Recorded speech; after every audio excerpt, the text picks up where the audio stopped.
Assalamualaikum warahmatullahi wabarakatuh. Waalaikumsalam warahmatullahi wabarakatuh. Dia besok bukan yang golongan 158 itu. Alhamdulillah pada Tiga kali dua siang yang siang tanggal 21 Agustus 2025 kita telah dipertemukan kembali dalam keadaan sehat walafiat dengan materi MTSL yang akan dibawakan oleh Pak Kaban BKPSDM. Izin Pak Kaban untuk menyebutkan nama Pak Kaban. Ya, silakan. Pak Mahmud M. Tanju SHMH. Eh, untuk mempersingkat waktu, silakan Pak Kaban untuk mulai materi pada siang hari ini. Assalamualaikum warahmatullahi wabarakatuh. Waalaikumsalam warahmatullahi wabarakatuh. Terima kasih Pak. Mohon izin saya berpikir.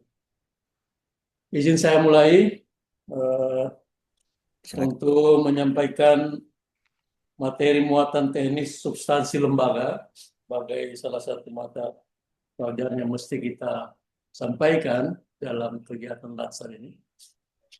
Sebelumnya saya menyapa kepada Bapak, Ibu, yang mungkin tidak kelihatan di monitor kami. Salam hormat dari saya, BKPSDM Parigi Motong. Terima kasih atas semua dukungan yang bisa menyebabkan terjadinya kegiatan hari ini. Kepada semua siswa CPNS Latsar yang sempat ikut menerima materi pada sesi ini, saya ucapkan Assalamualaikum warahmatullahi wabarakatuh. Selamat siang, salam sejahtera, Om Swastiastu. Tentu kita pertama-tama harus tetap bersyukur kehadirat Allah Subhanahu wa taala, Tuhan yang Maha Kuasa, karena hanya perkenan dari Beliau, perkenan dari Tuhan yang Maha Kuasa kita bisa ketemu, kita bisa mengikuti kegiatan insya Allah sampai selesai dengan baik. Sebagai Muslim, saya mengajak pada yang Muslim juga, Muslimah untuk selalu berselawat kepada Baginda Rasulullah Muhammad SAW. Allahumma sholli ala sayyidina Muhammad wa ala sayyidina Muhammad. Wa Sayyidina Muhammad. Baik, sesuai tugas yang diberikan kepada kami, tentu mestinya ini saya menyapa dulu pada kalau saya bilang ini peserta ini bukan lagi adik, tetapi anak. Karena kalau sekitaran umur 20-an, nah itu sudah seumuran dengan anak saya. Berarti saya sapa anak saja. Mudah-mudahan tidak ada yang keberatan. Karena biasanya itu kalau disapa kerabat anak atau adik, ada yang protes. Kita ini kan CPNS. Kalau sudah baju korps, ya harus panggil bapak, ibu. Nah, jadi mohon izinnya, kalau saya keliru, tidak memanggil bapak dan ibu, saya panggil anak saja atau saudara, biar lebih akrab. Baik, anak-anak sekalian, peserta Laskar yang saya cintai, materi ini sebenarnya intinya untuk memperkenalkan kepada kita semua, memberikan pemahaman kepada kita tentang apa itu lembaga, apa tugas-tugas lembaga, kewajibannya. Tentu kalau kita tarik pada ujung-ujungnya, yang kita maksud lembaga itu adalah lembaga pemerintah daerah, di mana kita memilih untuk berprofesi, memilih untuk mengabdi dalam pelayanan publik khususnya ya. Jadi kerangka paparan ini sebelum dimulai supaya saya lebih akrab dengan kita semua, jadi saya sampaikan nama saya Mahmud Tanju, saya lahir di Palu tahun 1965, jadi sudah masuk 60 tahun yang lalu ya.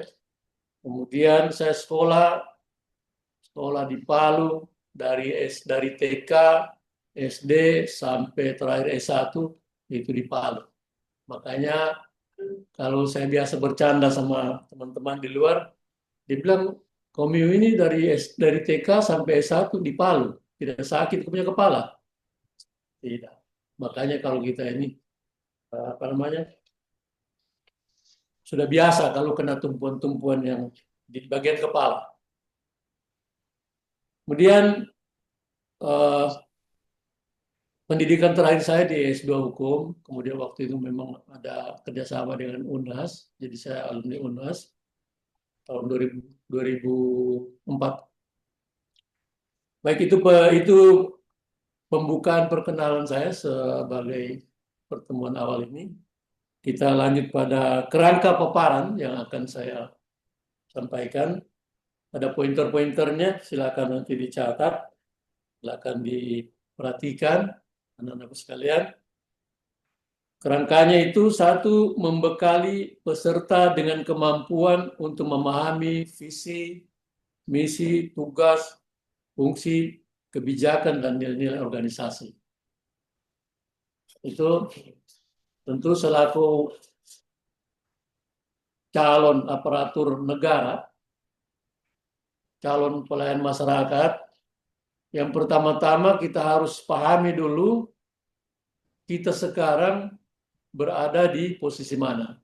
Kalau tadinya kita adalah sebagai manusia biasa yang bebas, ya, keseharian kita dalam bergaul, dalam bekerja misalnya, tapi sekarang karena memilih profesi sebagai pegawai negeri sipil, dan alhamdulillah saudara-saudara atau anak-anak sekalian merupakan bagian dari orang-orang yang terpilih, dan dari sekian ratus juta orang yang ada di Indonesia ini, kalian adalah terpilih menjadi profesi sebagai pegawai negeri sipil yang notabene ujung-ujungnya itu adalah pelayan publik, pelayan masyarakat. Jadi intinya kita ini pelayan. Jadi kita bukan juragan, kita bukan tuan, tanamkan dalam diri kita bahwa kita adalah pelayan. Sehingga mudah-mudahan dengan bekal awal menyadari bahwa diri kita itu pelayan, semua anasir-anasir sombong atau apa yang merasa ingin dilayani itu kita hilangkan pelan-pelan. Kita harus belajar dari awal menjadi pelayan yang baik. Kemudian kedua, diharapkan peserta mampu menjelaskan pentingnya visi misi, tugas, fungsi, kebijakan, dan nilai-nilai organisasi instansinya, serta prosedur teknis dalam pelaksanaan tugas sebagai pelayan masyarakat yang baik. Kembali lagi, penekanannya pelayan. Kemudian yang ketiga, peserta dapat memahami kewenangan urusan pemerintahan dengan kelembagaan, serta pentingnya kompetensi, arti nilai dasar ASN, wujud revolusi mental, dan pelaksanaan tugas dan fungsi sebagai pelayan masyarakat. Sebagaimana kita ketahui, ASN sekarang itu aparatur sipil negara itu, halo, kita terganggu. Baik, aparatur sipil negara itu terdiri dari dua unsur, satu PNS, satu P3K. Nah, sekarang alhamdulillah anak-anakku sekalian, saudara-saudara berada pada jalur pegawai negeri sipil.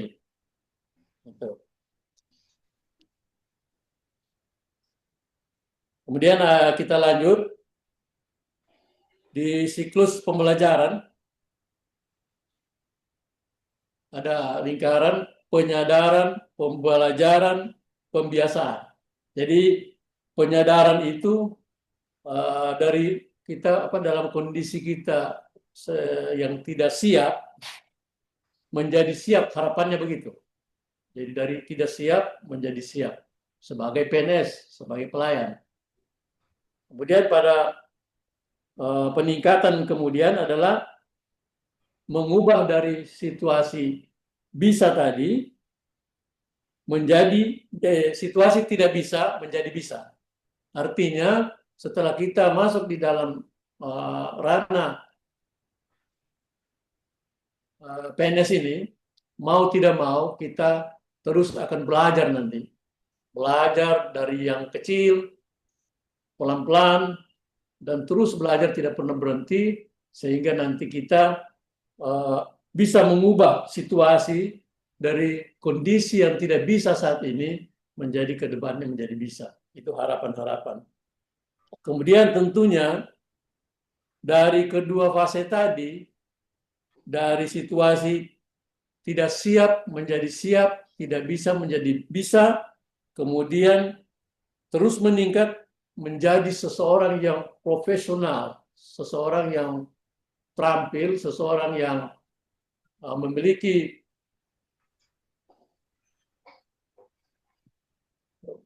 ada bilangan lagi kegiatan sorting kemarin supaya dilihat. Mohon maaf ya, anak-anak sekalian ada telepon masuk. Ini telepon juga bagi kami sulit untuk biasanya kan kalau etikanya sementara kegiatan begini matikan HP dan seterusnya. Tetapi bahayanya ada bagi kami selaku pimpinan kantor. Biasanya yang telepon itu kalau Pak Bupati, Pak Wabub, Pak Sekda itu lain ceritanya. Kalau idealnya itu kita matikan. Tapi kita tidak berani. Jadi itu tadi dari penyadaran, pembelajaran, kemudian pembiasaan supaya kita mengubah diri dari sekedar bisa menjadi mahir, terampil, profesional. Dan itu harapan PNS ke depan itu memang menjadi PNS-PNS yang punya kemampuan profesional, baik segi fisiknya dan batinnya. Jadi jasmani dan rohaninya itu harus seimbang. Kemudian kita masuk pada selanjutnya soal visi. Sebagai PNS yang baik, ketika kita masuk di dalam satu organisasi, tempat kerja, di mana saja kita berada, tentu kita harus mengenali tempat itu dulu dengan baik. Sebelum kita menjadi bagian daripada kegiatan yang ada di lembaga itu. Jadi kita harus kenal dulu seperti apa bentuknya, seperti apa strukturnya, seperti apa mekanisme di dalam, dan seterusnya, dan seterusnya. Karena visi ini sangat penting, karena visi itu menjadi pedoman, menjadi arah bagi kita selaku PNS untuk melakukan langkah-langkah ke depan, melakukan kerja-kerja yang memang sesuai dengan koridor, sesuai dengan ketentuan, peraturan, dan seterusnya. Visi ini kalau pakai secara teori akademik itu memang rumusannya harus seperti itu. Dia dirangkaikan dengan kata-kata yang harus nyambung, satu kesatuan, indah, dan seterusnya. Tapi kalau kita mau sederhanakan saja, kita harus pahami dulu visi ini apa, supaya kita tahu. Visi ini kalau kita bawa ke dalam kehidupan kita sehari-hari, supaya kita bisa pahami mudah sekalian, bawa ke dalam aspek agama misalnya, visi itu semacam pendekatannya itu niat. Nah, visi itu niat. Kita punya niat ini apa? Niat mau wudhu, niat mau salat, niat mau sedekah, niat mau zakat, dan seterusnya. Jadi kalau itu sudah ada dalam diri kita tahu langkah-langkah apa yang kita ambil untuk mewujudkan niat kita tadi. Gitu. Jadi sebelum kita bicara di luar visi kita bicara dalam diri kita dulu. Anak sekalian. Karena aspek yang terpenting dalam diri pegawai negeri sipil itu yang melekat adalah kepribadian, karakter pribadi kita.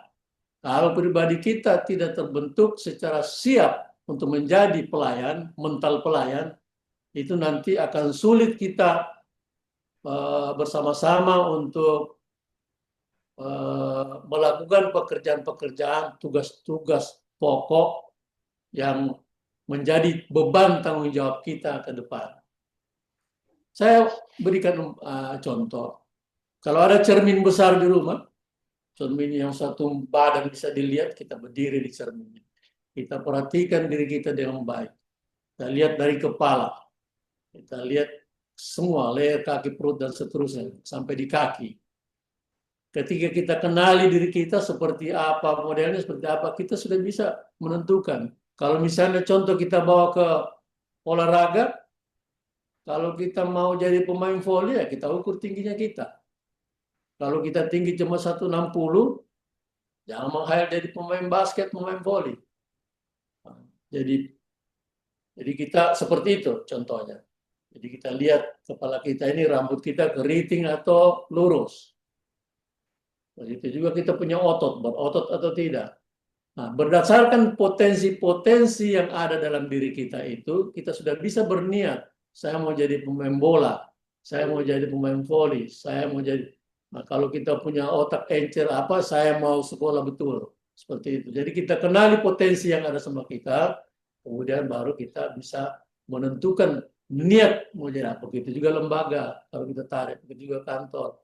Sebelum dia bicara visinya, karena visi ini setiap individu punya visi, setiap organisasi punya visi. Organisasi besar lebih hebat lagi, negara punya visi. Kalau kita bicara visi kita sini, tentu visi daerah kabupaten paling otonom. Tetapi di dalam organisasi kantor kita itu ada juga visi internal kita, visi kantor kita sendiri, yang menjadi panduan ketika kita melakukan tugas dan fungsi kita selaku abdi negara, abdi masyarakat, dan yang profesional di dalam melaksanakan tugas dan kewajiban kita. Jadi visi itu penting. Kita harus bisa mematangkan dulu soal visi. Kalau visi kita sudah pahami, nanti cara memenuhi atau menyampaikan, mewujudkan visi itu sudah dengan keaktifan. Jadi perilaku-perilaku kita seperti apa yang kita bisa lakukan untuk memenuhi visi itu, untuk memenuhi niat tadi. Contoh visi yang paling gampang itu dulu seperti RCTI oke, itu visi. RCTI oke dulu, dia jabarkan. Dia punya oke itu apa? Dia rupanya membuat ini, membuat itu, membuat ini, membuat selalu itu. Membuat. Nah, itu. Jadi visi seperti itu, idealnya gitu.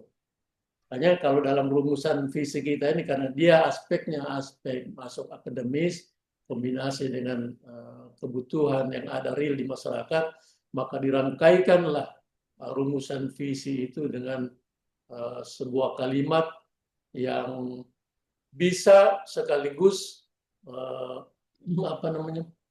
menyatukan situasi kondisi yang ada di daerah itu. Contoh visi kita misalnya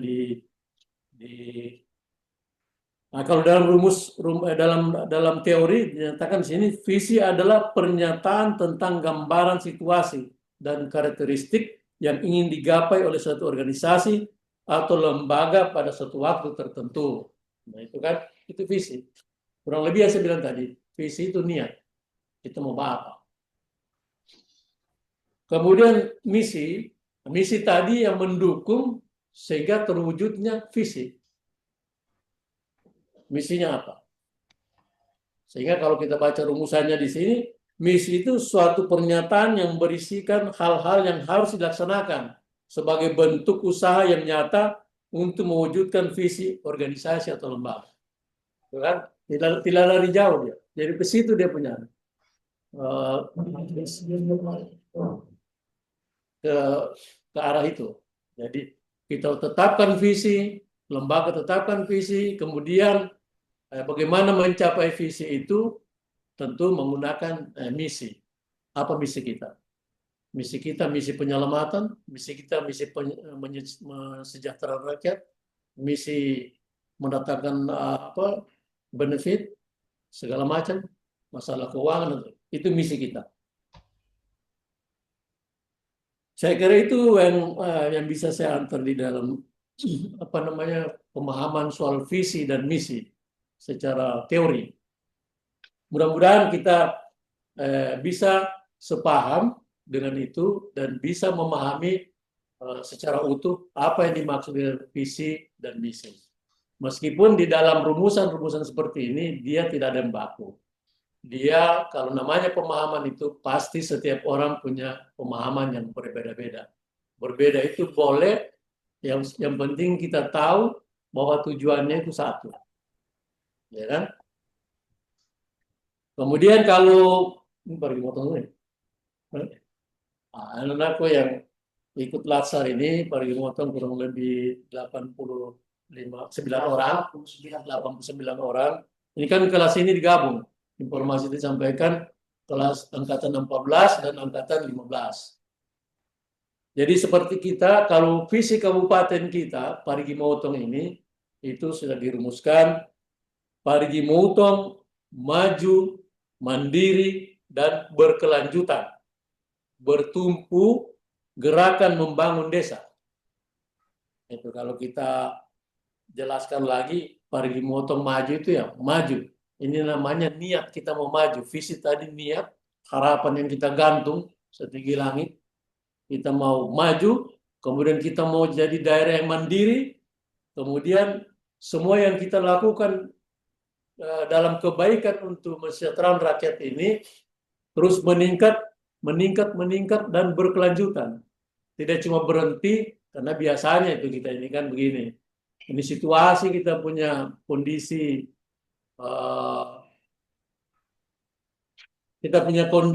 dalam pemerintahan itu kadang-kadang khususnya di daerah ketika terjadi pergantian pimpinan misalnya bupati habis pilkada segala macam biasanya itu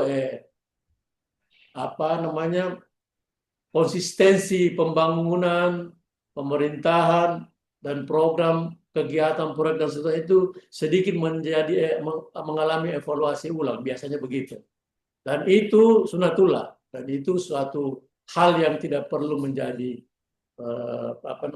soal yang dibesar-besarkan di dalam perjalanan kita selaku aparatur sipil negara, ASN ya.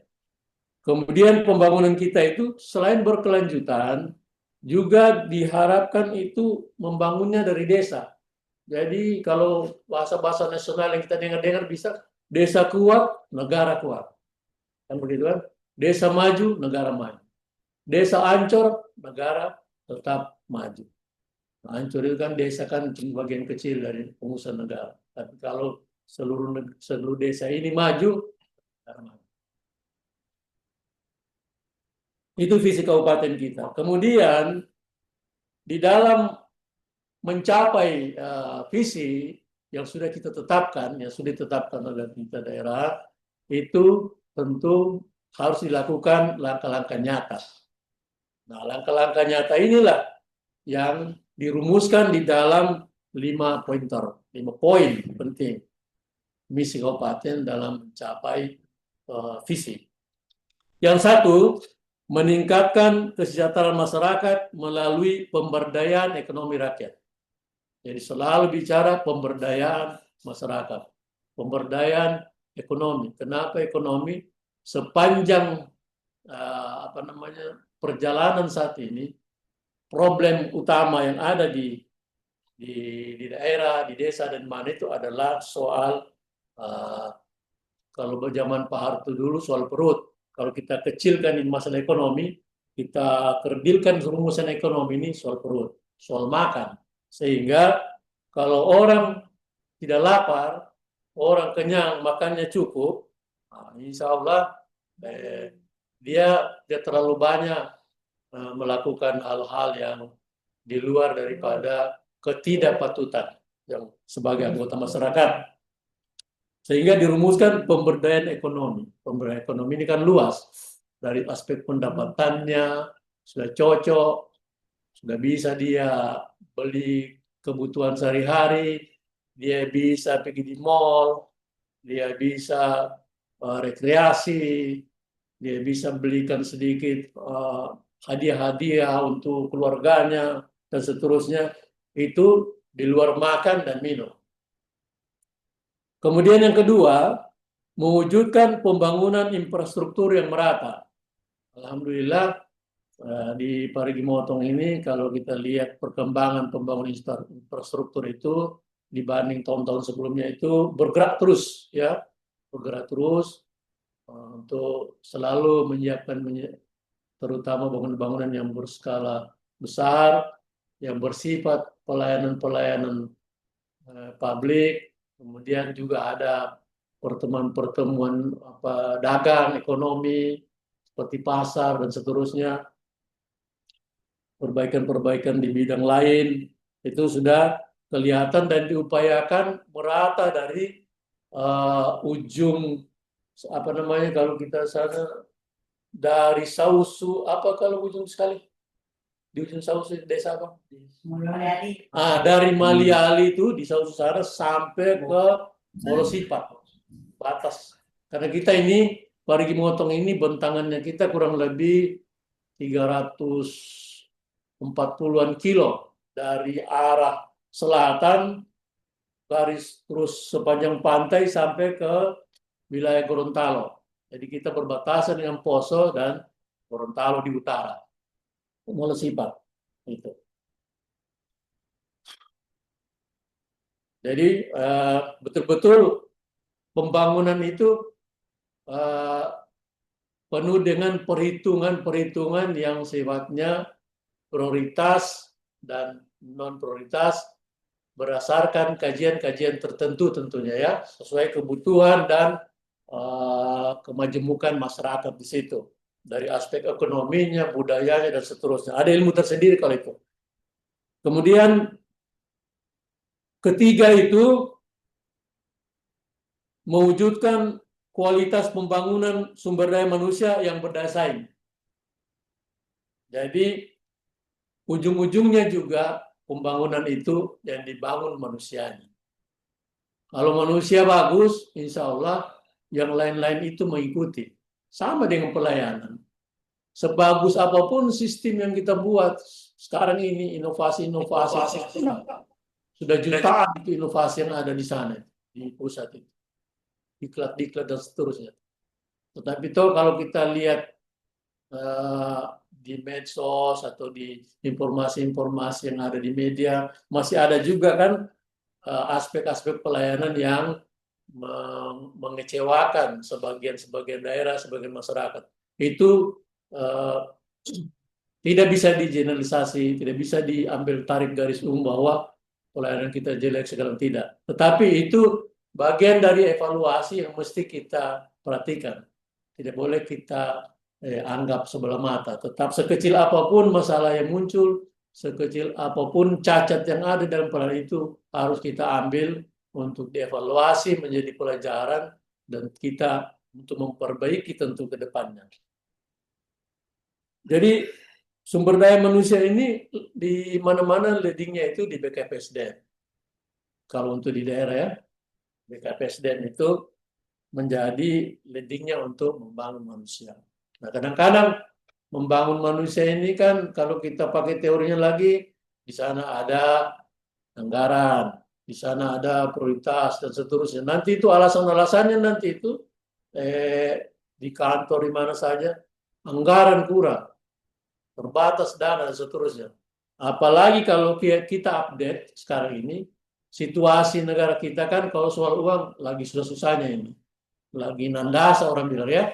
Jadi kita banyak-banyak berdoa lah supaya negara kita cepat keluar dari situasi. Mudah-mudahan tidak sampai krisis karena orang-orang ekonomi kalau mereka bicara-bicara sekarang ini yang artinya di luar daripada struktur, mereka bicara soal kita ini akan terancam apa macam krisis lah nanti di bulan Oktober ujiannya. Kalau lolos Oktober kita lolos, kalau Oktober jatuh. Nah, seperti itu. Nah ini tuh biarlah itu kan bagian daripada hak orang berpendapat, hak orang menelaah, hak warga negara untuk menilai dan berbicara, berpendapat. Tapi kita selaku pegawai negeri sipil hati-hati. Kalau dulu anak-anakku sekalian, saudara-saudara sekalian, karena belum terikat nanti dengan kemarin belum terikat dengan aturan-aturan, dengan etika-etika sebagai seorang pegawai, itu masih bisa seenaknya saja, masih bisa semua gue. Tetapi sekarang posisi Anda, posisi anak-anak sekalian sudah masuk ke ranah yang namanya profesi yang punya aturan-aturan tertentu, yang punya pengarahan-pengarahan sikap dan perilaku karakter yang mesti kita miliki. Jadi kita tidak bisa lagi seenak-enaknya perut kita, seenak kemauan kita, untuk paling tidak misalnya menyampaikan hal-hal yang sifatnya provokatif, dapat ada kebijakan pemerintah begini, kita dengar dari masyarakat eh, agak miring, agak negatif, mereka menilai, kita tidak boleh dalam posisi sekarang ini. Sebaiknya, sepatutnya kita tidak bisa lagi menambah-nambah atau mengkompor masalah itu, tapi kalau bisa kita memberikan masukan-masukan, memberikan atau kita masuk juga dalam obrolan-obrolan itu, tetapi yang mendinginkan, yang bisa meredam. Kalau toh kemarahan, nah kalau kita bilang kemarahan, yang bisa meredam kemarahan masyarakat, orang banyak. Bukan kita menjadi bagian dari marah itu. Kita tidak menjadi bagian dari api yang berkobar, tapi kita menjadi air untuk menyiram dan mematikan. Biar tidak mematikan, membuat kecil apinya sudah lumayan. Itu salah satu tugas kita, salah satu aspek yang kita miliki untuk menjadi perekat, menjadi pendamai dan seterusnya. Banyak teorinya. Kemudian berdaya saing itu maksudnya kita setiap individu ini silakan berlomba-lomba terus berpacu, terus maju, meningkatkan diri, meningkatkan kemampuan, keterampilan, pengetahuan. Harus jago. Minimal kalau tidak bisa ilmu teknologi, ya pakai ilmu dukun, ilmunya nenek. Jadi pakai ilmu kampung. Ilmu kampung itu apa? Paling tidak tahan tidak makan pagi. Itu ilmu kampung itu. Kemudian 4, memperkuat ketahanan ekologi berbasis sosial budaya. Kalau ekologi ini, kita bicara ekologi, tentu bicara lingkungan. Kalau ekologi lingkungan, kita langsung ingat itu pasti hutan. Kalau kita di Parigi Motong ini bakau, ya kan? Jadi ada keseimbangan antara manusia dan lingkungan. Jadi ada timbal balik, saling memelihara. Jadi kita bisa mengeksploitasi misalnya hutan, tanaman dan seterusnya, tetapi di satu sisi juga kita juga ramah, kita juga menyayangi tumbuhan itu, kita juga menyayangi hutan itu dengan cara seperti apa? Tentu dengan cara melakukan penanaman, melakukan perawatan dan seterusnya. Jadi ekologi yang berbasis sosial budaya. Ada satu daerah di Indonesia, saya belum dapat kalau di Parigi Motong ini, ada satu daerah, kalau dia mau mencabut satu pohon saja, satu pohon yang dia cabut di hutan, sebelum dia cabut satu pohon itu, dia sudah menanam 10 pohon pengganti itu. Jadi dia sudah tanam dulu 10, baru dia cabut satu. Itu yang dimaksud dengan berbasis sosial budaya. Jadi keramahan kita terhadap ekologi ini yang berbasis budaya seperti itu. Jadi pendekatan budaya. Kita mencintai lingkungan kita. Terutama kalau kami ini, kita Parigi Motong, kita daerah pantai kan. Daerah pantai ini, kalau kita pantai itu biasanya, tipenya, modelnya, kalau dia berada di daerah pemukiman orang banyak, berdekatan, itu pantainya kotor. Kotor dengan, kotoran tai dengan sampah. Karena orang buang hajat, berak itu, kemudian sampah, dia mau gampang-gampang saja, langsung buang ke laut. Tinggal tunggu air naik, dia tarik. Padahal itu sifatnya air laut itu kan, kalau kita tahu dia cuma maju mundur. Ketika kita buang dia mundur, dia tarik ke dalam. Begitu dia pasang, dia sorot keluar. Jadi maju mundur saja. Jadi kotoran itu tumpuk. Sehingga kalau kotoran di laut itu, kalau tidak diangkat, tidak dibersihkan, tidak kemana-mana dia. Cuma di situ saja. Makanya di Parigi Motong ini, sekalian kita sering dengar biasa, tiba-tiba ada perintah dari pimpinan, ayo hari Jumat, hari ini kita melakukan bersih-bersih laut, bersih-bersih pantai atau tanam bakau. Itu bagian dari mewujudkan kualitas apa tadi? ketahanan ekologi. Apalagi bakau-bakau ini. Bakau sudah terbukti. Ketika tsunami lalu itu. Hanya bakau saja yang bisa menahan terpaan kekuatan gelombang itu ke pantai. Itu terbukti di daerah Donggala. Kalau kita mau ke Donggala, ada di daerah sudah mau masuk masa Donggala itu, ada di situ masih bagus bakaunya. Akhirnya rumah-rumah di situ, masyarakat situ sangat sangat terbantu dengan situasi bakau ini. Jadi begitu arifnya Allah, Tuhan yang Maha Kuasa sudah menciptakan. Cuma kita main tebang. Kita tebang itu bakau, kita bikinkan rumah panggung di laut dan seterusnya. Akhirnya kita lupa menanam, bakau habis, abrasi. Pantai makin terkikis. Kenapa? Itu ya. Jadi kalau ada anak ini kan lagi mengantu-mengantunya orang. Jadi kalau ada yang mau tidur, ya boleh, silakan tidur, tapi telinga dipasang, siapa tahu. Silakan tutup matanya, tapi tetap bisa mendengarkan.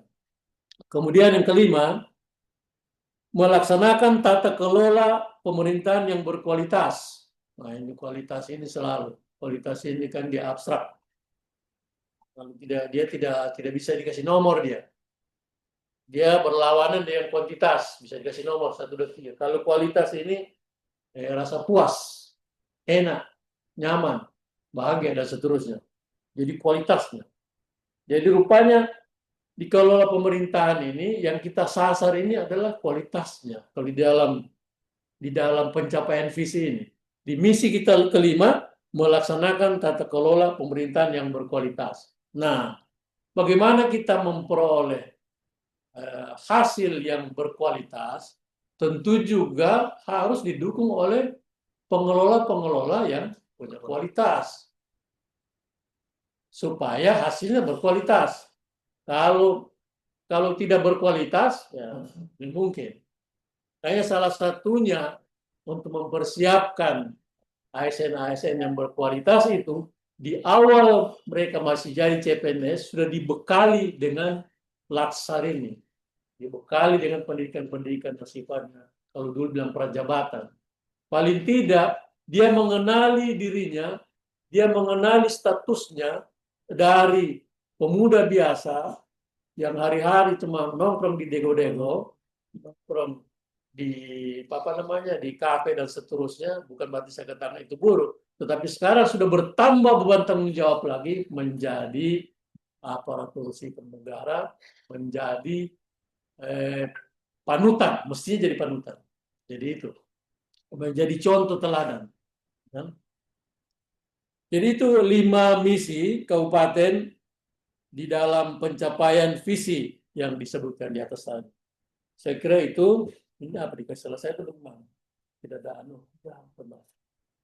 saya bicara tidak dilihat, so tidak. Baik, kita lanjut khususnya Parigi Motong ini. Jadi setiap orang itu ada kata-kata motivasi yang digantung yang bisa menjadi semacam patokan. Jadi kalau kita bilang moto, Ajinomoto. Moto itu semacam kata penyemangat di dalam garis lurus, tidak keluar dari situ. Jadi motonya Parigi Motong itu Songulara Membangun.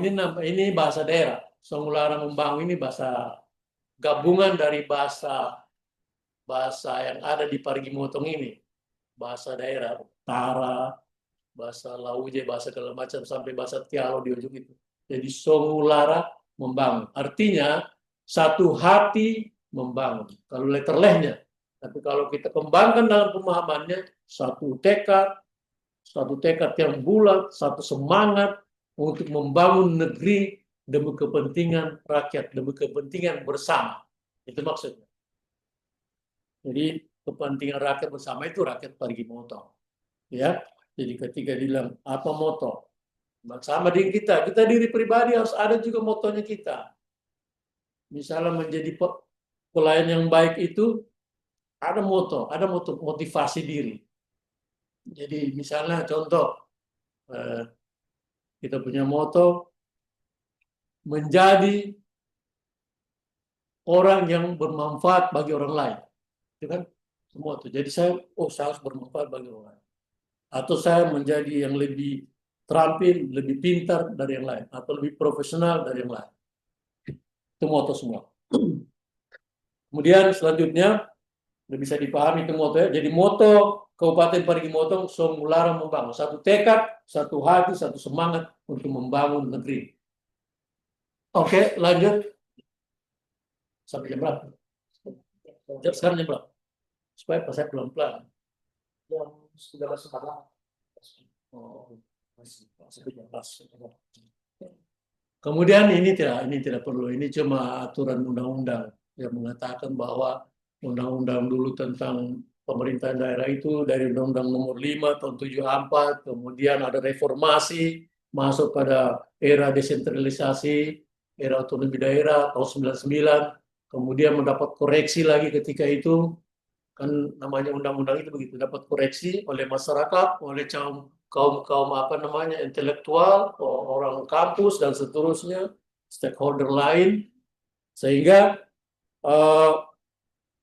merumuskan lagi di dalam undang-undang yang baru terakhir ini Undang-Undang 32 tahun 2004. Jadi 32 ini itu yang biasa kita bilang dulu Undang-Undang Otonomi Daerah. Sampai sekarang ada harinya itu memperingati otonomi daerah. Saya lupa. Kemudian di dalam era otonomi daerah ini berdasarkan undang-undang ini, lanjut. Next. Nah ini kita bisa lihat situ ada urusan pemerintahan yang diotonomikan. Jadi ada urusan pemerintah. Jadi negara kita ini, negara Indonesia, negara kesatuan Indonesia ini, di dalam penyelenggaraan peningkatan kesejahteraan pengelolaan negara ini, dia memiliki sistem untuk melaksanakan pemerintahan di daerah itu dia menggunakan sistem desentralisasi karena kita negara kesatuan Republik Indonesia. Jadi urusan pemerintahan yang otonomi namanya yang diotonomikan diserahkan kepada daerah dalam tanda petik dalam ketentuan itu ada namanya urusan wajib dan urusan pilihan. Biasa kita dengar, biasa kita gunakan istilah itu urusan yang kongruen dan absolut. Kemudian ada pemerintahan umum. Nah, kalau kita lihat di sini di teks ini wajib itu dibagi dua. Ada yang namanya berkaitan dengan pelayanan dasar, ada yang kedua tidak berkaitan langsung dengan pelayanan dasar. Itu yang dikatakan urusan wajib. Nah, urusan wajib itu artinya kalau tidak dilaksanakan berdosa. Wajib itu harus dilaksanakan.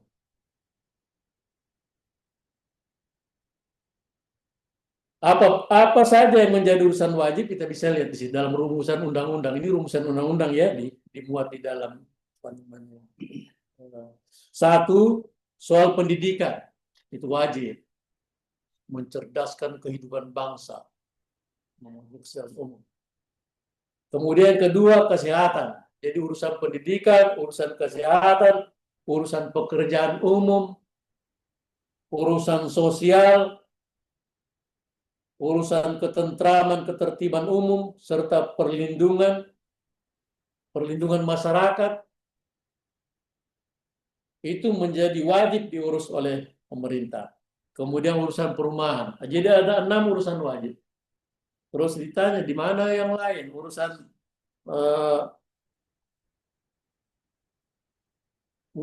agama dan seterusnya apa? Itu masuk dalam ranah sosial. Karena kalau sosial itu dia bisa dikembangkan menjadi sosial budaya, sosial kemasyarakatan, sosial agama, sosial kultur, ada semua di situ. Jadi rumusan wajib ini sosial ini sudah mencakup semuanya, meliputi beberapa aspek sehingga lengkaplah rumusan ini. Kemudian kita bisa lihat yang tidak berkaitan dengan pelayanan dasar itu ada 19 dari pertanahan sampai urusan kominfo. Sekarang Kalau kita membbicara ilmunya ya, sedikit kita di luar konteks. Jadi apa-apa yang dirumuskan ini itu sudah sunnatullah. Jadi tolong dipahami apa yang saya sampaikan ini. Sudah sunnatullah bahwa dia pasti rumusan yang kita tulis dengan indah, dengan pertimbangan, perhitungan macam-macam, dia pasti akan tertinggal dengan kemajuan zaman, dengan pergerakan manusia, pergerakan sosial, dia pasti akan tertinggal. Sehingga misalnya, yang tadinya kita anggap urusan wajib tidak berkaitan dengan pelayanan dasar, ini bisa saja dalam waktu, tempo tertentu, dia menjadi wajib sekali. Contoh misalnya, ini kan kita saja untuk share pendapat. Bukan berarti saya mau mengkritisi atau memprotes rumusan ini, tidak. Cuma saya mau ajak kita untuk melihat ini ke dalam kondisi supaya kita sedikit keluar dari patron ini. Bagaimana cara membuka kita, cakrawala berpikir kita, bagaimana kita melihat permasalahan, bagaimana kita melihat rumusan-rumusan yang otentik, rumusan-rumusan yang sudah secara ketat disampaikan di dalam susunan-susunan norma. Contoh, kalau saya lihat misalnya dari 1 ini sampai di 19, ini ada urusan pertanahan, ada urusan kominfo, banyak, perhubungan, perpustakaan, kearsipan. Seperti perhubungan itu kan kita anggap dia sebagai yang tidak berkaitan dengan pelayanan dasar. Kalau kita tanya apakah benar sekarang ini perhubungan itu tidak berkaitan langsung, berkaitan erat, coba kita pasti kan urusan mudik saja dia. Jadi sudah menjadi semacam luar biasa kalau siapkan bis, kereta api, segala macam. Kemudian urusan kominfo. Kominfo ini kan fenomena kita sekarang kan fenomena aplikasi di mana-mana aplikasi. Kita makan di warung, bayar kiris dan seterusnya, itu kan? Itu menurut saya sudah merupakan bagian yang bersentuhan langsung dengan kehidupan hari-hari kita. Tidak lagi dia menjadi pelayanan yang tidak berkaitan dengan pelayanan dasar. Dia menurut saya aspek kominfo itu menurut saya bukan berarti ini menyalahkan ini, bukan. Kita memberikan saling bertukar pandangan. Saya seperti itu bahwa pengaruh HP terhadap anak-anak kita, anak-anak kecil. Sekarang kan anak bayi, kalau mau kasih dia menangis, kasih HP. Nah, ini fenomena yang tidak bisa kita tutup mata. Dan banyak aspek-aspek negatif yang ditimbulkan oleh penggunaan tadi itu. Penggunaan alat HP lah. Alat komunikasi yang sudah canggih sekarang ini. Jadi tidak bisa lagi dia dikatakan menurut saya sebagai urusan yang di luar dari urusan dasar. Ini sudah mendasar, sudah dasar sekali mestinya. Nah itulah saya bilang tadi, semua statement, semua tulisan yang dirumuskan sebagai teori yang diteliti beberapa waktu yang lalu, belum tentu dia tepat pelaksanaannya, tepat keberadaannya, tepat penggunaannya pada saat ini. Makanya perlu dievaluasi. Karena manusia ini bergerak, kehidupan sosial ini bergerak cepat dia. Kalau misalnya dari aspek kejahatan, itu penjahat itu lebih cepat larinya, pengetahuannya, tingkat kemampuan kriminalnya dibanding aturan. Ketika aturan sampai pada pembatasan tingkat kriminal itu, dia lari lagi. Selalu dia duluan. Jadi aturan itu selalu tertinggal dengan perilaku jahatnya manusia. Karena kita lebih hebat, kita lebih pintar. Itu maksudnya tadi. Sama dengan ini, ketika kita rumuskan ini di luar ini di luar pelayanan dasar, apakah itu masih cocok? Itu perlu dievaluasi. Ini sekedar kita berbagi ya. Bukan berarti saya bilang ini salah, tidak. Itu paling tidak ada yang tersangkut di pikiran kita semua selaku aparatur sipil negara yang siap untuk menjadi garda terdepan sebagai agen perubahan atau agen perubahan yang menjadi tulang punggung andalan dari ada ini. Oh, pinter. Kalau ada hangat sih kan? Oh, saya batu-batu. Mohon maaf ya, anak sekalian.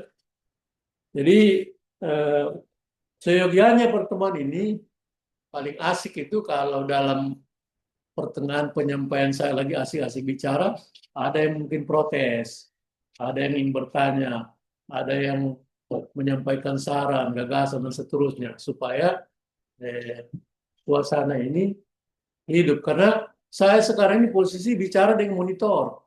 Saya tidak tahu saya ini bicara dengan siapa. Tapi saya meyakini, sudah masuk. Hah? Tapi saya meyakini bahwa saya berbicara di sini ada audiens. Ada yang mendengarkan. Meskipun saya tidak lihat mukanya.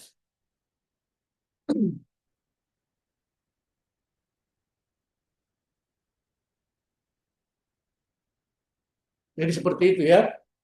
Kemudian ada namanya urusan pilihan. Tadi urusan wajib itu ada yang berkaitan dengan pelayanan dasar. Tadi pendidikan, kesehatan, pelayanan umum, perumahan itu memang betul.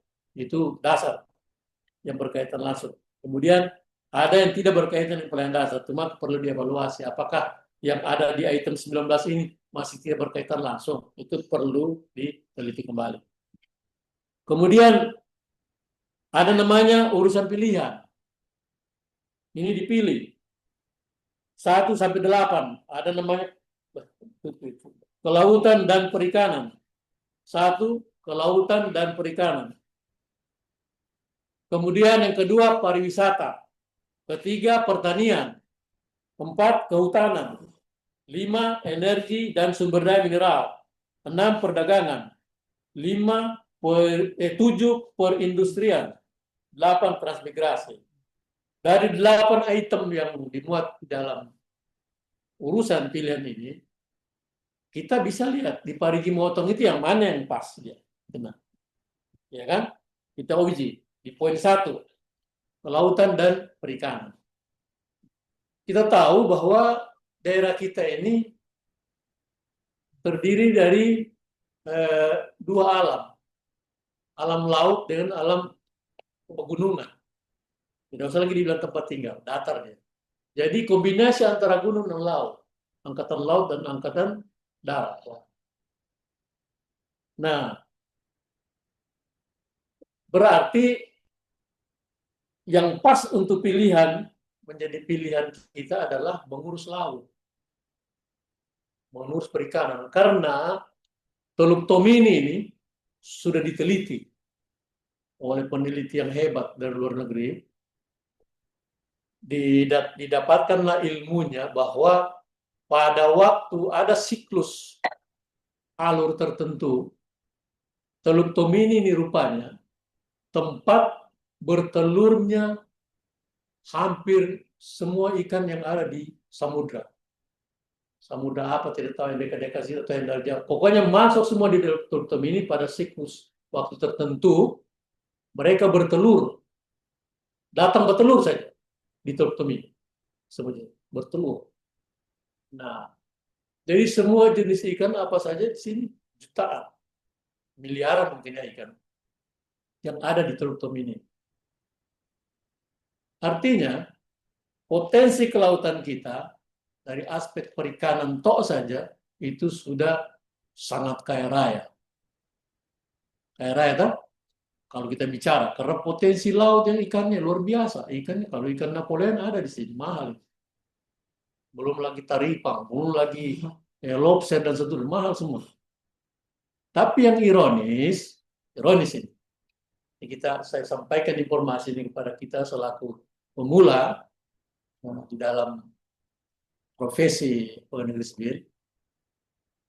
Ironisnya itu di tengah kelimpahan potensi ikan dan seterusnya laut itu, justru orang-orang yang berada atau masyarakat pesisir yang hidup di situ itu miskin. Kan? Artinya kalau bahasa kita itu ayam lapar di dalam lumbung padi. Seperti itu apa namanya kiasan. Sama. Tapi dulu Bapak Ibu, teman-teman, anak-anakku sekalian saya minum dulu. Mohon maaf. Hangat.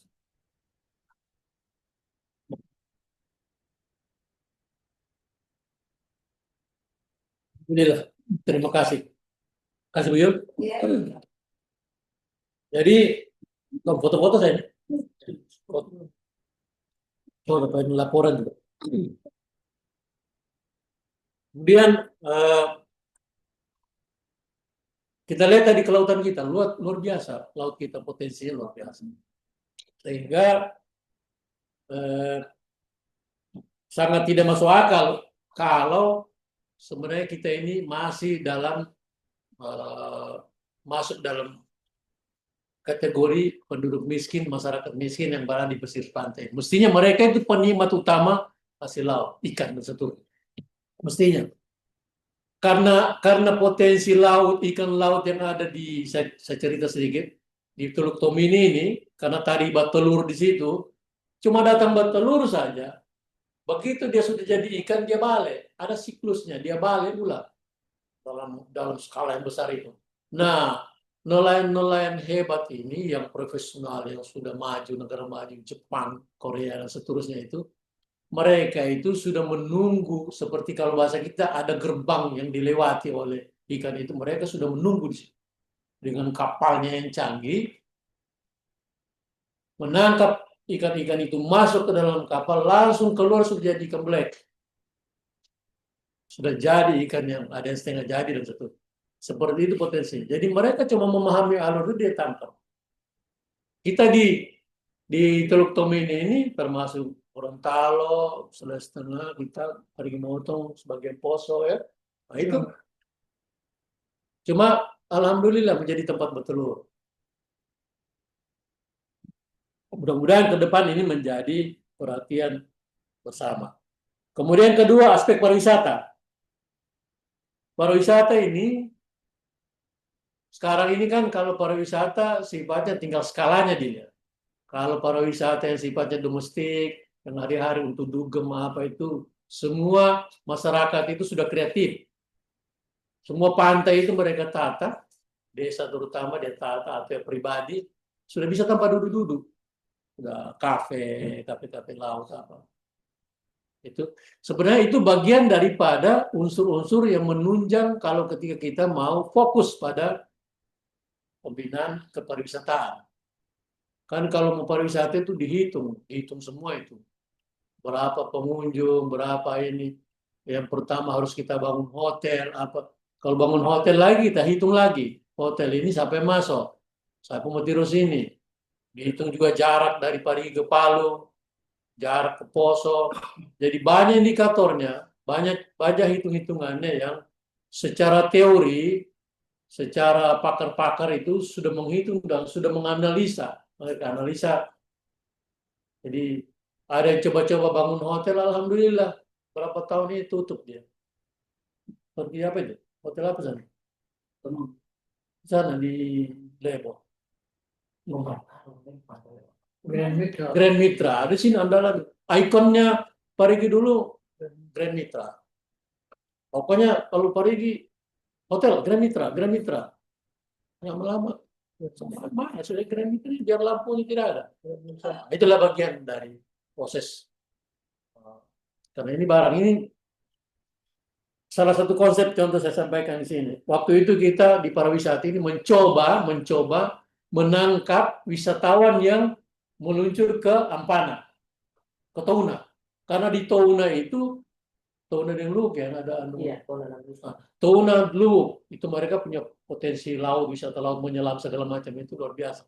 Nah mereka, kita coba mau tangkap itu, minimal mereka menginap di sini 1-2 malam sebelum lanjut.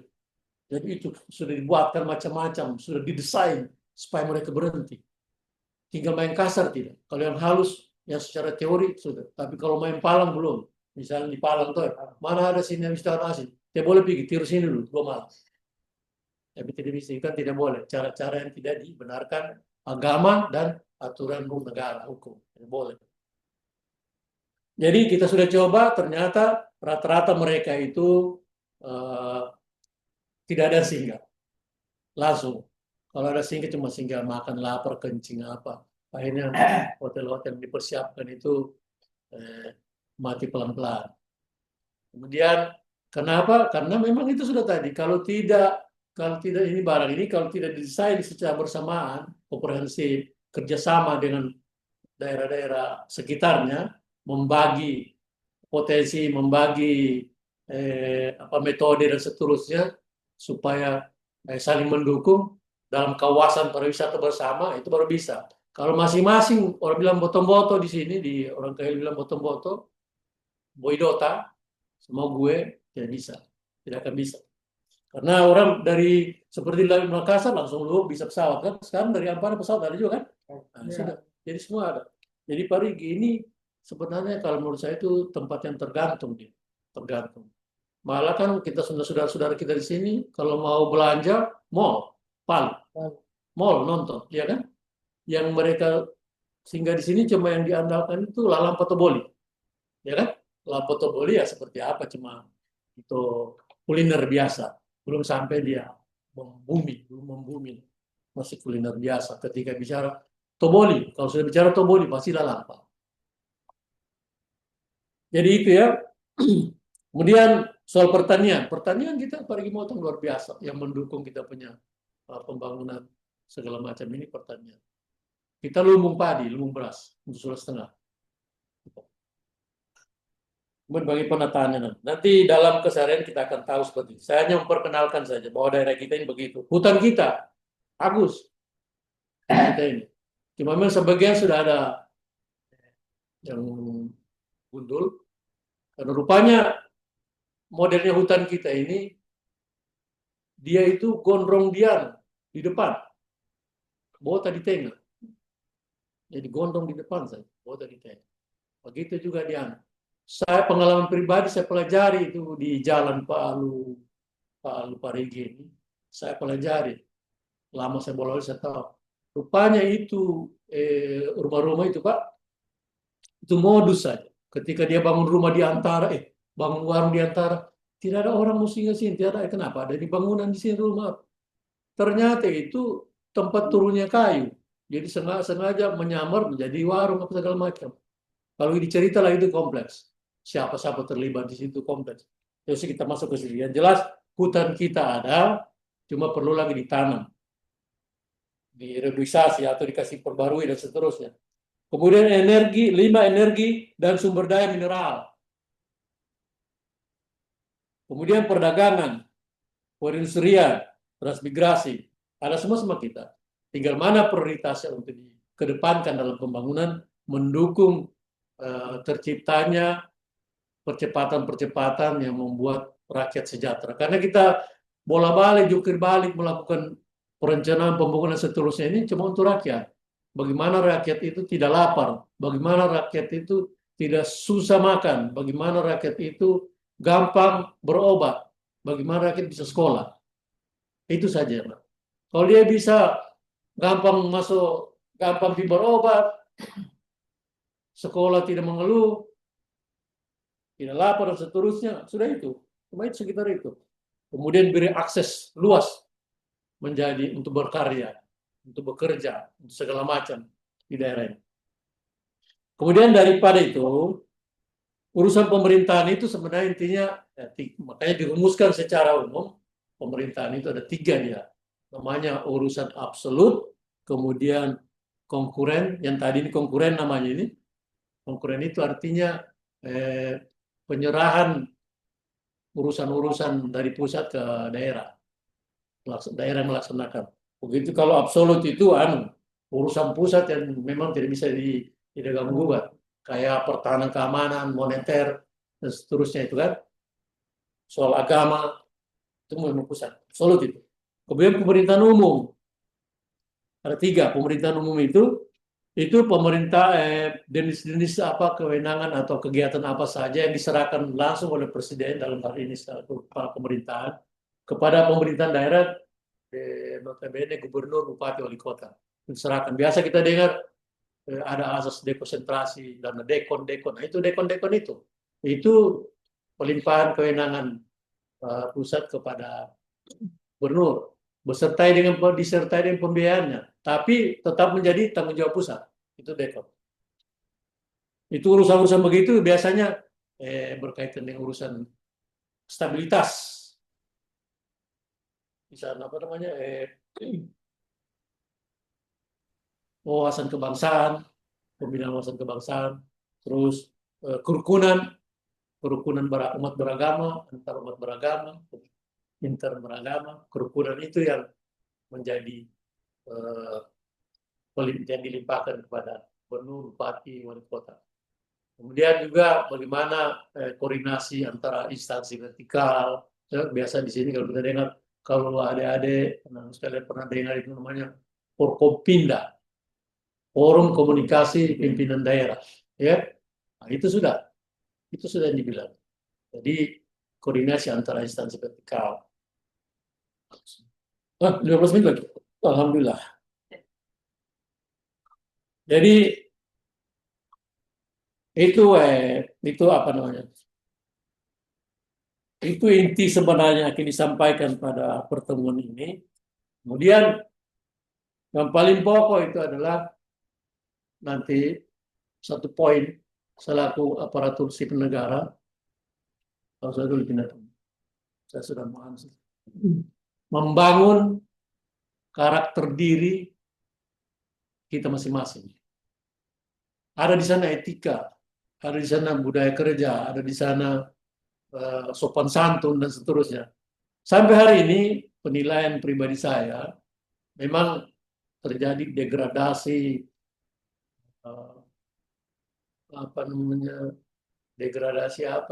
tabiat, degradasi kesopanan, sopan santun yang ada di urusan aparatur ini menjadi salah satu hal yang cukup memprihatinkan. Ya, kalau dulu ini cerita dulu. Kalau biasanya sekarang bilang itu dulu begini pasti itu dulu. Tapi ini tetap dulu ini menjadi pembelajaran sejarah, menjadi pembelajaran bahwa yang dulu itu ada yang juga yang baik, ada yang tidak baik. Yang baik kita ambil.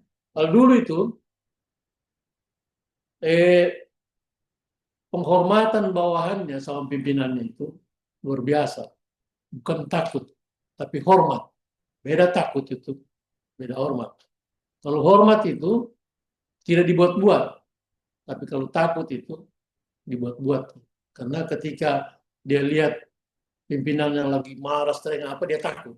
Tapi kalau dia senang-senang apa, dia tidak takut. Itu namanya. Jadi perasaan. Tapi kalau hormat, dalam posisi apa saja kita bisa menempatkan diri bahwa dia pimpinan kita. Ada hormat di sini. Nah, ini yang apa namanya, yang sudah mulai kendor. Misalnya contoh pimpinan kantor misalnya, dia punya bidang 1, 2, 3, 4. Nah, itu dia punya staf di bidang itu, yang dia anggap pimpinan itu pimpinan langsungnya saja. Kepala kantornya itu dia tidak anggap pimpinannya. Jadi perlakuan hormatnya itu berbeda dengan yang dilakukan. Jadi ketika dengan kepala bidangnya, pimpinan langsungnya, dia hormat, dia takut. Tapi ketika mendapat pimpinan kantor, biasa-biasa ya, dia tidak bisa menempatkan dirinya bahwa dia bagian dari kantor itu. Ini salah satu contoh ya, sehingga saya harapkan adik-adik sekalian, mungkin ini sudah bahasa zaman. Kalau kita bilang zaman, itu tidak bisa salahkan. Zaman itu terisi dengan manusia-manusianya yang mengisi itu, yang zaman itu juga. Tidak mungkin zaman sekarang diisi oleh Jenderal Sudirman. Tidak mungkin. Sekarang ini yang diisi tentu jenderalnya Tito Karnavian. Jadi saya kira itu yang paling pokok. Pesan saya kepada adik-adik, simpulan daripada pengenalan materi hari ini, harus menjadi pribadi yang baik, menyiapkan mental pelayan, bukan untuk dilayani, kemudian terus berusaha meningkatkan kemampuan, pengetahuan, bisa bekerja, bisa diterima di dalam kelompok situasi apapun bukan menjadi troublemaker, bukan menjadi pemicu gejolak. Ini kan makanya kita punya ini berakhlak, berakhlak ya, berakhlak itu kita punya pelayanan. Itu akronim singkatan, berakhlak itu singkatan. Jadi kalau saya lihat ini singkatan ini juga cocologi juga ini, karena dia berorientasi pada pelayanan. Kemudian akuntabel, ketiga kompeten, itu masih masuk. Keempat harmonis, kelima loyal, keenam adaptif, terus kolaboratif. Nah, ini kalau menurut saya, pandangan saya, semua itu masuk. Cuma yang tidak masuk itu cocologinya diharmonisin. Harmonis itu, kalau zaman dulu dulu ada namanya klub sepak bola di Kulawi, namanya Harmonis. Iya, ada klub sepak bola di Kulawi, zamannya saya. Namanya Harmonis Kulawi, itu top dulu. Sama Harmonis. Kenapa sih? Kalau pandangan pribadi saya, bukan memprotes, ini kan sudah nasional punya. Cuma kita kan bisa berbicara. Kenapa tidak humanis saja? Kalau humanis itu menurut saya lebih bagus. Ini pas. Jadi yang humanis. Kalau harmonis ini, biar tidak diapa. Kalau tidak harmonis ya tergerus dengan sendirinya. Keluar dari sistem itu kalau tidak harmonis. Cuma dicarikan kata supaya berakhlak tembus pakai harmonis. Sudah habis, Pak? Hah? Bisa 10 menit. Oh, 10 menit. Masih tersisa waktu 10 menit. Saya tidak tahu siapa Bapak ini. Jadi saya kira itu yang bisa saya sampaikan pada kesempatan ini. Insya Allah buat anak-anak sekalian, pertemuan ini bukan berarti terbatas pada pembelajaran siang ini, tetapi kita bisa berkomunikasi melalui WA, melalui telepon, datang langsung untuk lebih memperdalam, lebih mempererat silaturahmi, saling kenal mengenal. Kemudian mungkin ada saling tukar pengetahuan, tukar pengalaman dan seterusnya. Karena kalau bicara pengalaman itu secara sunatullah, yang berusia lebih tua itu pengalamannya lebih banyak. Tetapi kualitas pengalaman itu beda. Tidak mesti yang tua pengalamannya bagus, lebih bagus daripada pengalaman yang muda. Ada yang muda usia tetapi pengalamannya, pengalaman spiritualnya, pengalaman sosialnya, pengalaman intelektual dan seterusnya lebih hebat dari orang yang lebih panjang, yang lebih lama hidupnya. Itu. Situ dia punya. Baik, saya akhiri. Saya minta maaf, saya tidak bisa menyampaikan secara paripurna, tapi saya berharap ambil saja satu poin saja dari apa yang saya sampaikan tadi.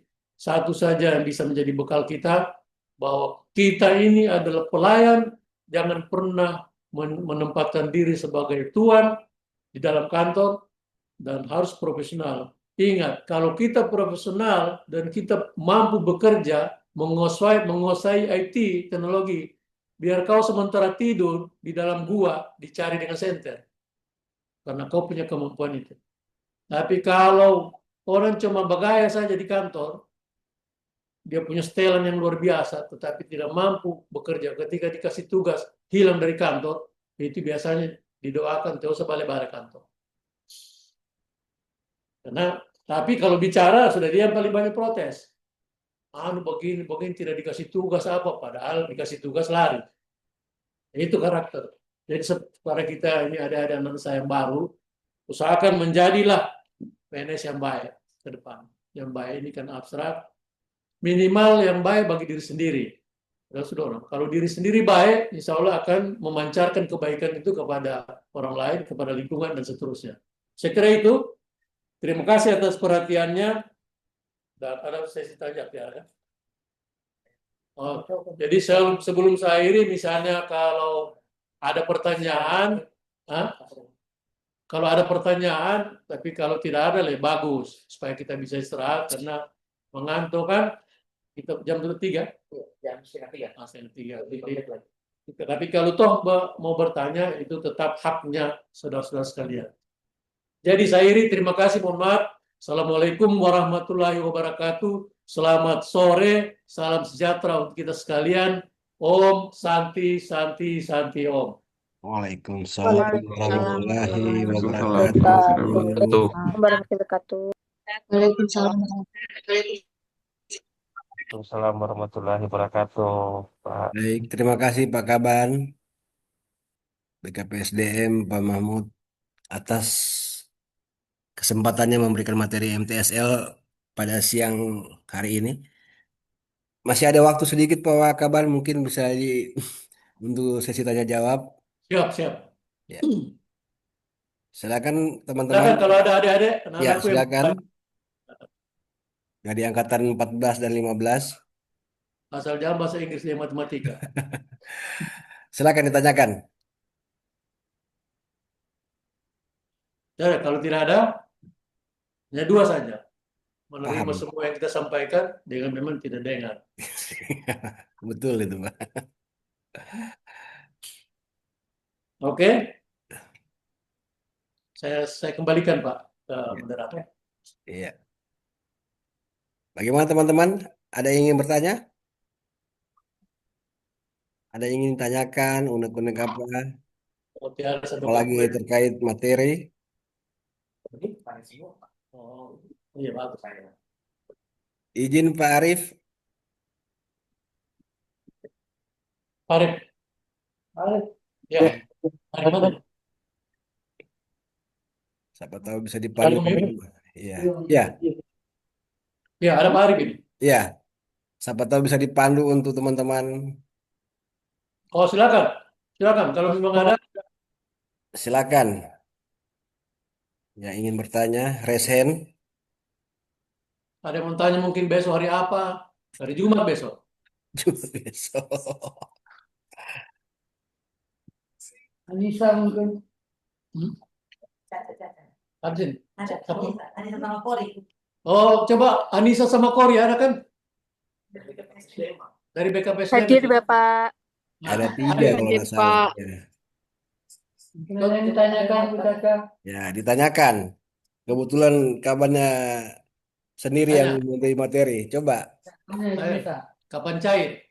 kapan cair? Semangat ya, Korea, semangat ya. Baik, sepertinya Pak.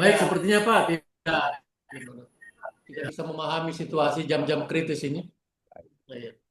Kalau begitu, izin Pak Kaban untuk memberikan motivasi saja kepada teman-teman angkatan 14 dan 15. Baik, baik. Ke Parigi Motong, daripada nggak ada yang bertanya. Silakan, Pak. Oh, baik. Karena saya diberi lagi kesempatan untuk bicara, mohon maaf. Motivasinya itu selalu menjadi yang terbaik. Kita selalu menjadi pribadi yang baik. Meskipun dalam upaya untuk menjadi yang terbaik, menjadi pribadi yang baik itu tidak gampang. Sangat dipengaruhi oleh faktor di luar diri kita. Ya kan? Niat kita mau jadi orang baik, tapi di luar diri kita tuh banyak godaan, banyak cobaan, banyak halangan, rintangan, dan seterusnya.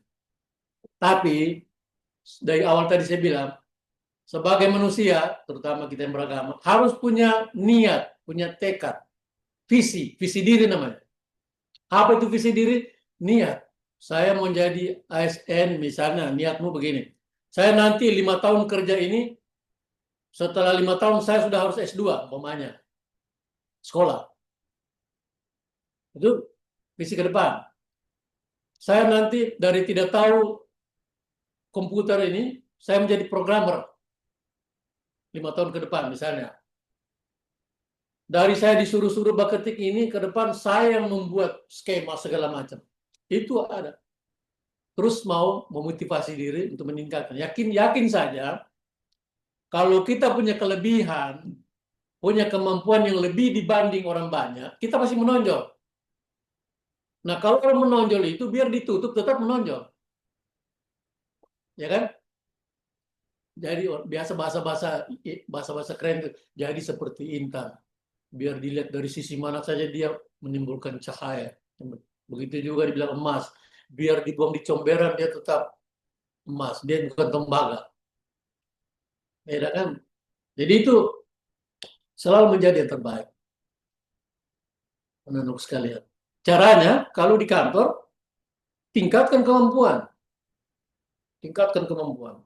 Supaya kita tidak terseleksi secara alam tergeser secara alamiah oleh yang lain.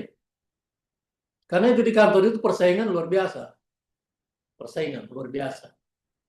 Dalam aspek positif ya, kalau bersaing kita positifkan, bagus, akan meningkat kemajuan. Lalu nanti persaingannya tidak didukung dengan pribadi, tidak didukung yang mental, keagamaan dan seterusnya yang bagus. Kalau seperti orang bilang itu bisa-bisa baku doti, baku racun orang. Dan itu dalam fenomena budaya kita, pikiran-pikiran seperti itu ada. Itu biasa kalau di kantor, kalau sudah ada sering saya kepala, saya ini didoti, saudara saya ini seperti itu. Nah, sekarang bagaimana cara kita mau keluar dari pikiran-pikiran seperti itu, membangun pikiran mental yang positif, positive thinking saya. Jadi, pokoknya pikiran positif terus, tingkatkan kemampuan. Jangan bekerja mau dipuji, mau dihargai, mau dibilang hebat. Kalau itu kamu lakukan, mental itu ada. Saya yakin pekerjaan kalian itu cuma satu kali saja kalian lakukan. Ketika tidak diberi pujian, down, langsung out. Jadi jangan mau dipuji. Mau dipuji dan tidak dipuji, lakukan. Profesional. Dipuji, alhamdulillah. Tidak dipuji, memang saya tidak harap. Seperti itu.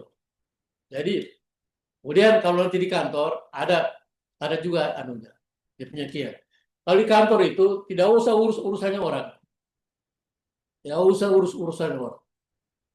Dia itu malas, dia itu begini. Saya lebih banyak di perintah bos di kerja ini, dia cari kasih kerja, gaji sama, apa semua. Tidak usah pusing sama itu. Makanya itu pentingnya juga penguatan mental keagamaan kita. Yakin saja satu langkah, satu jari kita melakukan pekerjaan itu ada hitungannya di langit. Tidak akan pernah salah hitung kita punya Tuhan. Pasti. Kalau baik kita tanam, baik yang kita dapat. Kalau buruk yang kita tanam, ya buruk juga yang kita dapat. Keburukan yang kita lakukan kepada orang, tidak usah kau tunggu lama-lama, dia kembali tuh. Akan kembali pada diri kita. Itu. Ini saya bicara bukan ilmu, tapi pengalaman hidup, pengalaman di kantor. Sudah keliling saya jadi pimpinan OPD, satu poin yang saya dapat ternyata pemicu rame-rame di kantor itu cuma satu, uang. Jadi uang. Uang ini memang Omai Rama bilang setan. Omai Rama bilang lagunya rupiah. Omai Rama dalam judul lagunya rupiah.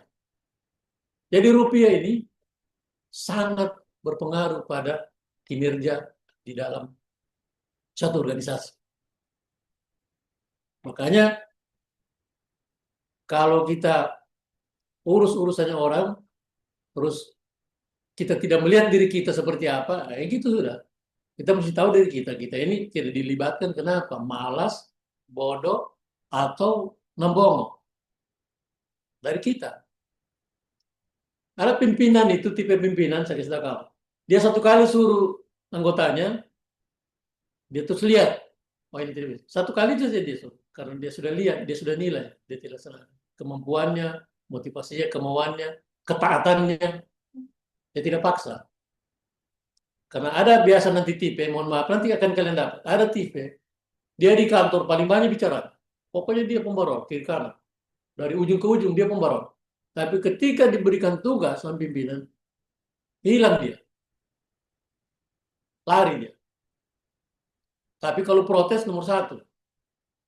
Nah, itu tipe-tipe yang akan kamu temukan nanti. Ya. Jadi mudah-mudahan itu bisa menjadi pelajaran awal ini, menjadi warning dari saya selaku orang yang sudah sebagai orang tua kamu lah ya. Kalau dari usia saya orang tua, kalian masih pada 20-an ya, 20-an anak usia anak. Jadi pengalaman-pengalaman hidup ini saya tularkan, saya sampaikan seperti itu. Dan orang yang bertahan di kantor itu orang betul-betul yang punya kelebihan kemampuan bekerja, tiada yang lain. Dicari dia, ditelepon segala macam. Tapi saya ingatkan juga, jangan nanti pada satu saat anak-anakku sekalian sampai pada titik itu,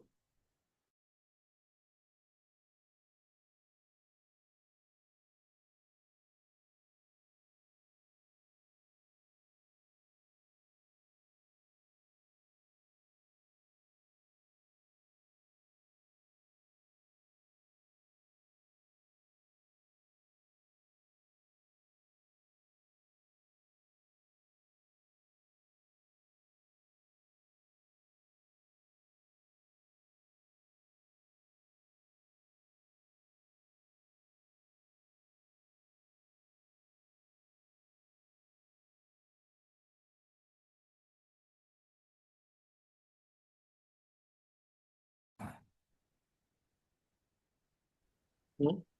Cuma ini karena pengalaman yang saya coba berbagi. Sekian Pak, terima kasih. Baik, terima kasih banyak Pak Kaban BKPSDM Pak Mahmud. eh saya rasa untuk sesi siang ini kami cukupkan saja. Baik Pak. Eh, karena tidak ada pertanyaan dari teman-teman Laser CPNS angkatan 14 dan 15. Izin untuk panitia BKPSDM, apakah ada yang ingin disampaikan? Kami sampaikan, sampaikan. Izin, Arif, Bapak. ya, silakan Pak Arif. Telepon gini, sebisa saya Pak.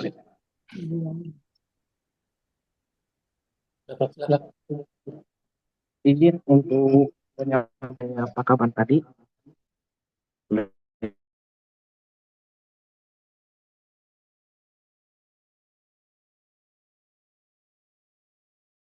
Dan untuk Bapak sendiri, pengalaman Pak Kaban sendiri dari camat sampai kepala BKPS ini luar biasa sekali.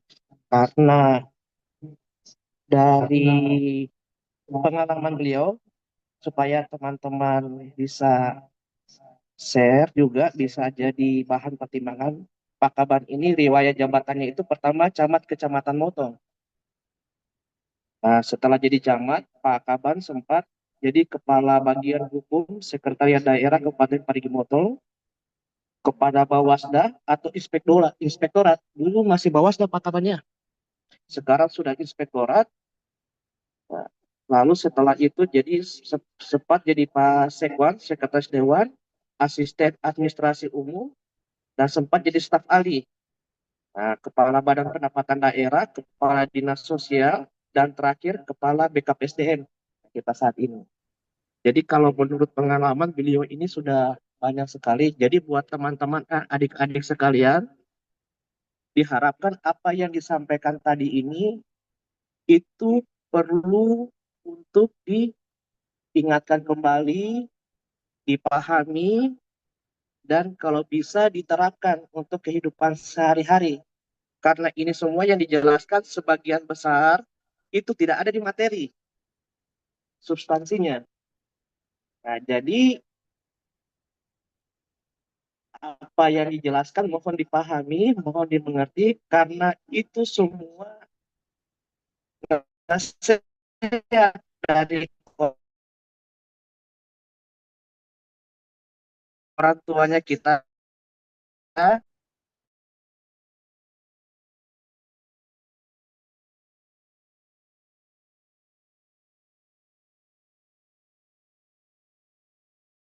orang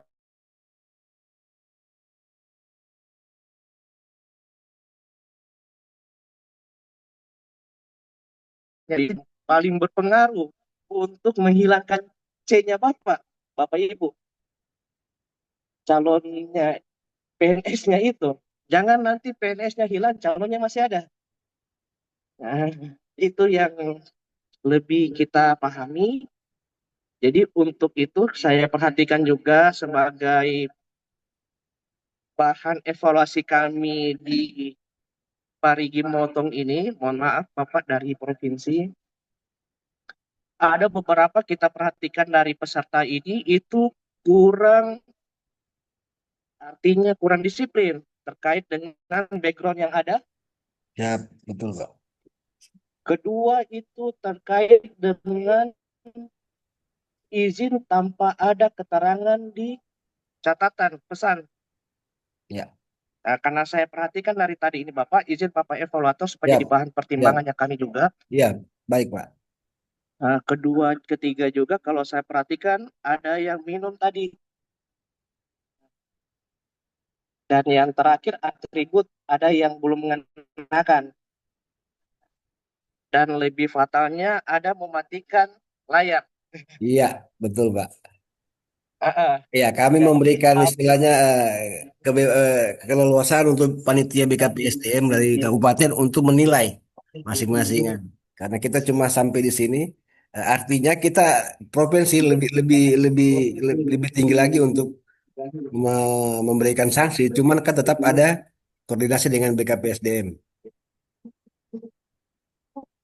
Ya, jadi mohon maaf Bapak Evaluator, izin kami kebetulan ada Pak Kabarnya kami di sini. Betul. Jadi disinilah kita belajar untuk disiplin, Din. apalagi kita ini masih CPNS, masih calon, belum PNS. Makanya apa yang dikatakan Pak Kabar tadi sebagai modal, sebagai dasar buat teman-teman ketika bertugas nanti. Itu sebenarnya bahan utamanya. Nanti dijelaskan sama Pak Kabar tadi. Olehnya, kami dari BKPSDM Parigi Motto mengucapkan banyak terima kasih kepada BPSDM Provinsi Sulawesi Tengah yang sudah memfasilitasi kami dalam rangka menjalankan tugas dan fungsi kami sebagai Badan Kepegawaian dan Pengembangan Sumber Daya Manusia. Izin, terima kasih Pak. Ya, terima kasih banyak Pak Arief atas masukannya dan kami mohon juga dari kami dari provinsi untuk bisa bekerja sama dengan panitia BKPSDM Parigi Motong agar nanti ke depannya para calon CPNS Parigi Motong lebih berkualitas. Jadi untuk teman-teman angkatan 14 dan 15 mohon diperhatikan apa yang disampaikan oleh Pak Kaban dan menjadi istilahnya cambuk untuk maju, memotivasi diri sendiri. Baik, terima kasih banyak sebelumnya untuk Pak Kaban BKPSDM telah memberikan materinya. Izin Pak Kaban, mohon maaf sekali Pak Kaban, mengganggu waktunya Pak Kaban. Dan untuk sesi Pak pada siang hingga sore hari ini saya cukupkan Bina itu kan jadi untuk balik. materi MTSL pada siang hari ini. Assalamualaikum warahmatullahi wabarakatuh. Waalaikumsalam. Waalaikumsalam warahmatullahi wabarakatuh. Terima kasih. Waalaikumsalam warahmatullahi Pak. wabarakatuh. Terima kasih, Pak. Terima kasih, Pak.